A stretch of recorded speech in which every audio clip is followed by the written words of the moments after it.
السلام عليكم ورحمة الله وبركاته. إن الحمد لله والصلاة والسلام على رسول الله. أما بعد، أحسن الكلام كلام الله، وأحسن الهدي هدي محمد صلى الله عليه وسلم. أعوذ بالله السميع العليم من الشيطان الرجيم من همزه ونفسه ونفخه.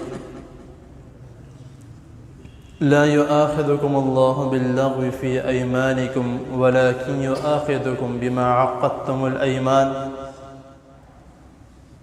فكفارته إطعام 10 مساكين من أوسط ما تطعمون أهليكم أو كسوة أو تحرير رقبة، فمن لم يجد فصيام 3 أيام ذلك كفارة أيمانكم إذا حلفتم واحفظوا أيمانكم. حضرات محترم،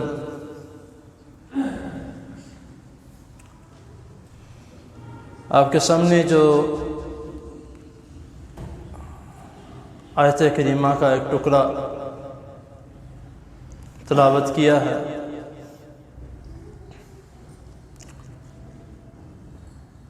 اس میں ہمارے لیے ایک بہت ہی بڑا سبق ہے. وہ یہ ہے کہ ہر ایک شخص کاروباری ہے.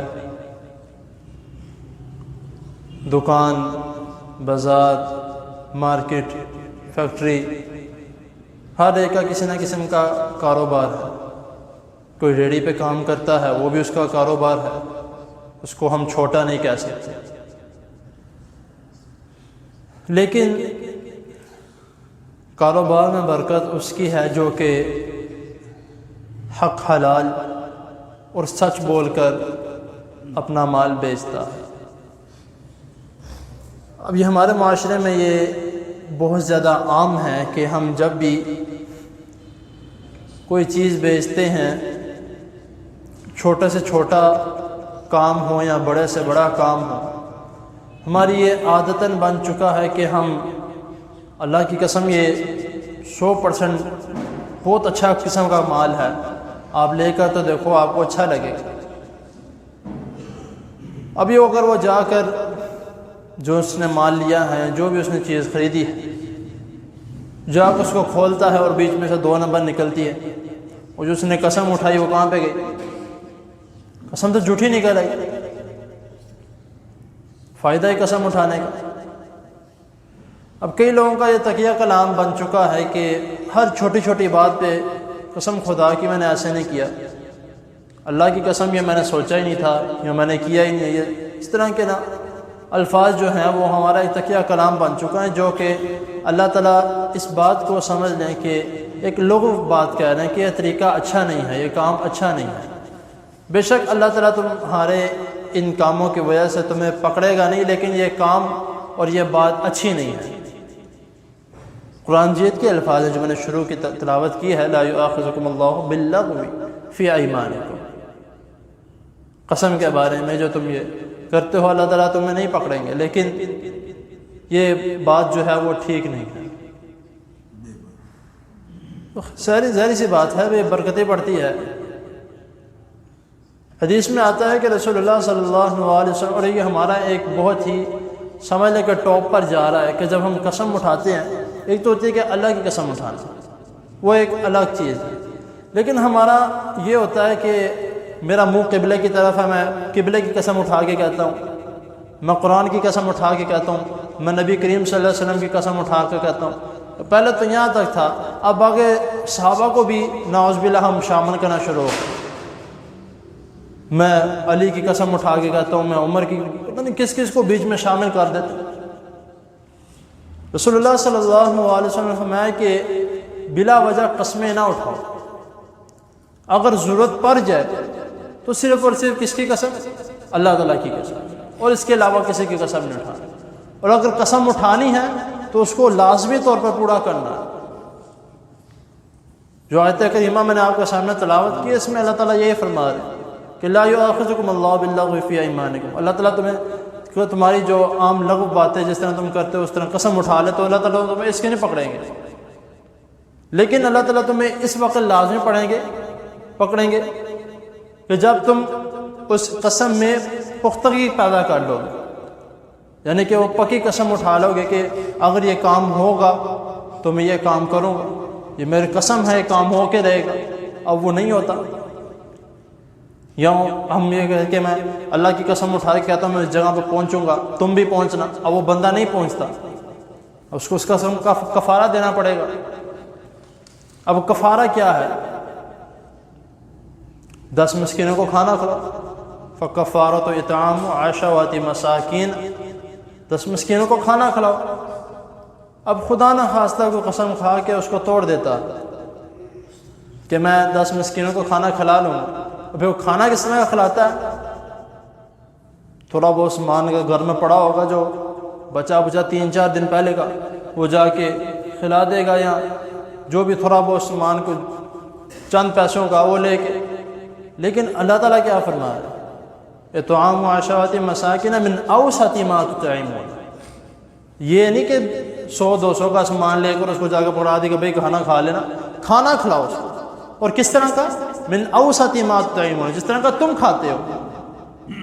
اب ایک بندہ گوشت کھاتا ہے، اچھا قسم کا کھانا کھاتا ہے، چکن کھاتا ہے، اب وہ اگر اس طرح کو کہ معاملہ بن جائے، وہ بسی ہوئی دال لے کر اس کو پکا کے جا کے کھلا دے، یہ کوئی طریقہ، یہ قسم کا کفارہ نہیں۔ صدقہ کہہ سکتے ہیں اس کو، بالکل نچلے درجے کا صدقہ کہہ سکتے ہیں، لیکن اس کو کفارہ نہیں کہہ سکتے۔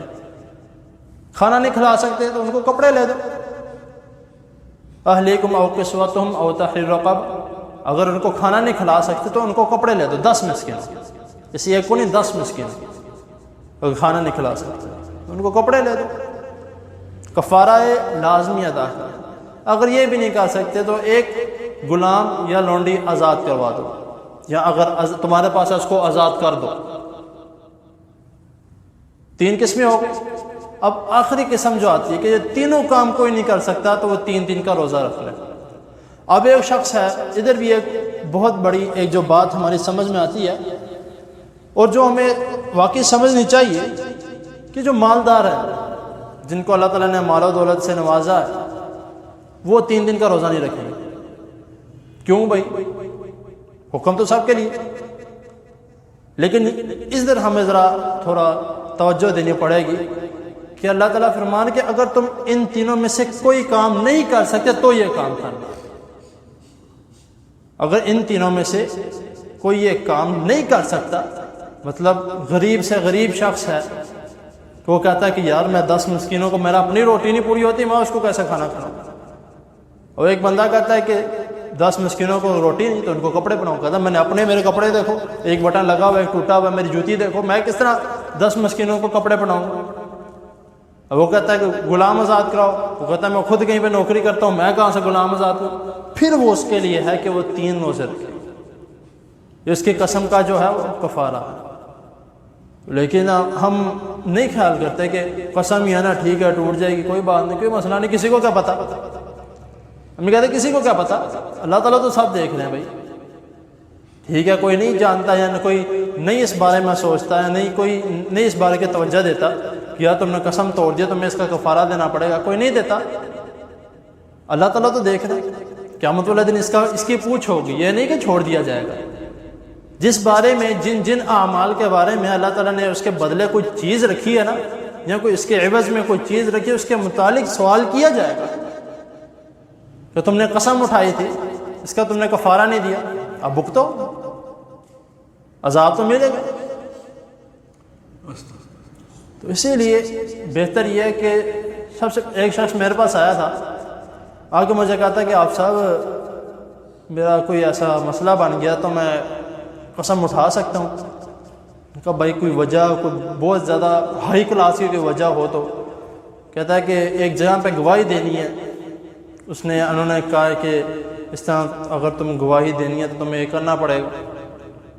اب میں نے کہا اگر آپ اپنی گواہی میں سچے ہو، جو آپ نے اپنی آنکھوں سے دیکھے ہیں، جس چیز کی بھی آپ نے گواہی دینی ہے، اگر آپ اپنی گواہی میں سچے ہو تو ٹھیک ہے، قسم اٹھا سکتے ہو۔ اب یہ کہہ سکتے ہو کہ اللہ کی قسم یہ میں نے واقعی اپنی آنکھوں سے دیکھا یہ کام ہوا ہے، تو پھر آپ سچے ہو۔ اگر وہ نہیں مانتے پھر ان کو پوچھو، کیونکہ آپ نے اپنی طرف سے جو بات کی وہ بالکل ٹھیک کی۔ لیکن ایک بندہ جھوٹا ہو کے بھی قسم اٹھا دے، اس طرح ہمارے معذرت کے ساتھ کوئی اگر وکیل ویڈیو دیکھ لیتا ہے، کوئی بھی یہ دیکھ لیتے ہیں معذرت، اس طرح ہماری عدالتوں میں ہوتا ہے، اکثر بیشتر عدالتوں میں یہی کام ہوتا ہے کہ قسم اٹھائی جاتی ہے، بھائی تم قسم اٹھاؤ تم نے کام کیا، جھوٹا ہونے کے باوجود قسم اٹھاتا ہے میں نے کام کیا، میں نے کام کیا نہیں یا میں نے دیکھا نہیں، اس طرح کرتے ہیں۔ لیکن ہم یہ سمجھتے ہیں کہ ہم نے کر لیا جو کوئی بات نہیں، ہمیں اس کے بارے میں پوچھنی ہے، یہاں کے لوگ ہیں نا کیا کر لیں گے، کیا بگاڑ لیں گے ہمارا، یہاں کے تو کوئی نہیں کچھ کر سکتا۔ لیکن جب اللہ تعالیٰ کے سامنے حاضری ہوگی، جب سوال رجسٹر کھلے گا اس میں تو سارا کچھ لکھا ہوا، اس میں جب دکھایا جائے گا پھر ادھر ادھر منہ پھیرنے سے اچھا ادھر اچھے کام کر لیے جائیں۔ تو اسی لیے فضول یا بے بنیاد قسم اٹھانا یا اپنا یہ تقیہ کلام بنا لینا یا اللہ تعالیٰ کے علاوہ کسی اور کی قسم اٹھانا، نبی پاک کا صدقے یا اس طرح کی وغیرہ اس طرح کی قسم اٹھانا، یہ سب کا سب کسی کوئی یعنی کہ پوچھنے والا نہیں ہے یا کوئی کرنے والا نہیں ہے، اپنے سر ایک ساتھ سے گناہ چڑھانا یہ بچنا چاہیے تھا۔ تو اللہ تعالیٰ فرما رہے ہیں کہ اپنے جو قسمیں ہیں ان کو حفاظت میں رکھو، ان کا خیال رکھو۔ کس طرح؟ اگر تم نے قسم کھا لی ہے تو اس کو پورا کرو، اول تو کھاؤ ہی نہ، اگر کھا لی ہے قسم اٹھا لی ہے تو اس کو لازمی طور پر پورا کرو، پھر اس کو چھوڑو، ویسے نہیں چھوڑو۔ تو یہ ہمیں اس کا خیال کرنا چاہیے، اس کی توجہ کرنی چاہیے کہ ایک تو اگر کسی بھی قسم کا آپ کا تقیہ کلام بنا ہوا ہے تو اپنی گفتگو میں ایک دو دفعہ توجہ کریں گے کہ میں توجہ کرتے کرتے یہ الفاظ میں نے بولا ہے تو اس کو ادھر ہی روک لیں، ایک دو مرتبہ آپ کوشش کریں گے، اگر کسی کا تقیہ کلام بنا پڑا اور ایک دو مرتبہ کوشش کریں گے، انشاءاللہ تعالیٰ آپ کی نیت ہوگی، اللہ تعالیٰ خود بخود اس لفظ کو آپ کی گفتگو میں سے ہٹا دیں گے۔ تو بس یہ آپ نے کوشش کرنی ہے، باقی اللہ تعالیٰ کے اوپر انشاءاللہ اللہ تعالیٰ ضرور جو ہیں وہ مدد کریں گے۔ اور ایک قسم کے بارے میں جو اس کے متعلق کئی احادیث اور کئی اور آیات بھی ملتی ہیں، تو وقت میں زیادہ نہیں لیا، تو اللہ تعالیٰ کی حضور دعا ہے اللہ تعالیٰ ہمیں جو سنا ہے اس کو سمجھنے کی، اس پر عمل کرنے کی توفیق عطا فرمائے۔ جزاکم اللہ۔